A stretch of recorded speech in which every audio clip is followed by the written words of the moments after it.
Is an introverted or extroverted leader the best style? Today we're going to discuss that.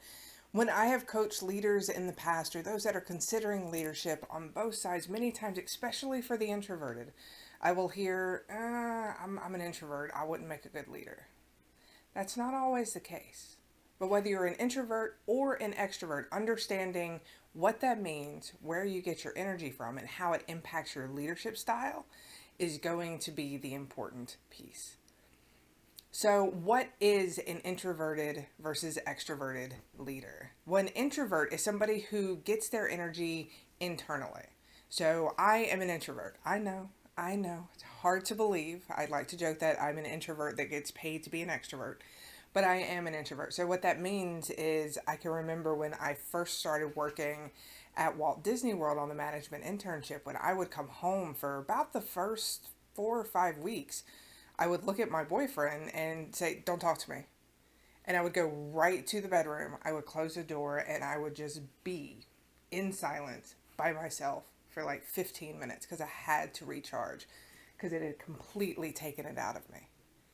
Now, fast forward, I don't need that time to recharge anymore, but I'm still an introvert. I still find myself when I start meeting lots of people, I get overwhelmed and stressed out. Now, an extrovert is going to be the opposite.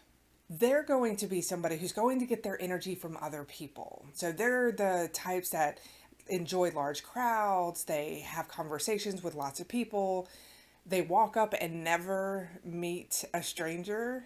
I've always admired the extroverted ability to just have a conversation with anybody, anytime about anything. That's something that I've struggled with.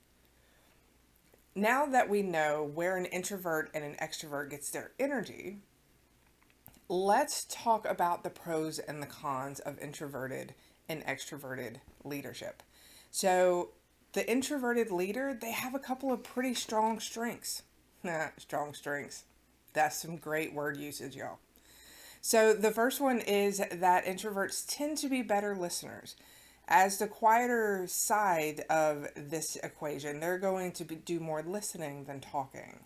The other piece to this is introverts tend to be calmer in crisis. They don't wear and show their emotions as broadly as extroverts do.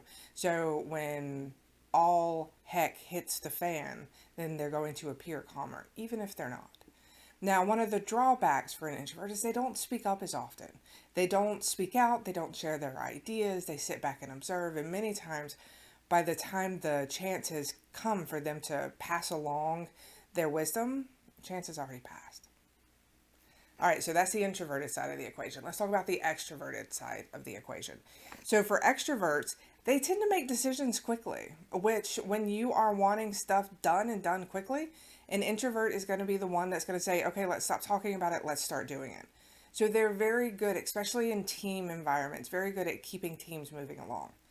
Now, the second piece is introverts tend to be really good with, extroverts tend to be really good with their words, which means that they are able to inspire and make great orators.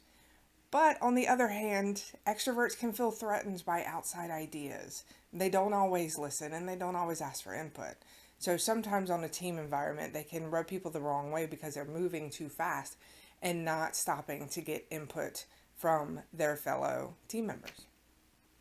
So, what does this mean? This means that whether you're an introvert or an extrovert, the most successful leaders are going to be those leaders that adapt to the individual in front of them. So, great leaders are chameleons. And I want to be very clear here. I'm not saying that great leaders are not authentic, because they are. They are always their true self. But they can adjust how their true self shows up, the communication style that they use, so that the person in front of them can best hear them. So if they're naturally an extroverted leader and they see that they have an introverted employee, then they can pull it back a little bit. Whereas if they're naturally introverted and they have an extroverted team, then they can flex those extroverted muscles and go out to lunch more often, or maybe hang out with their team a little bit more whenever they're doing the team celebratory. My words are not working. The team celebratory celebrations. So remember, it doesn't matter what style you are. It matters if you have the ability to adapt to the person in front of you. And if you have that, whether you're an introverted or extroverted leader, then you will be successful. Thank you for joining me this week. I hope you have an absolutely amazing week. And as always, don't forget, you got it.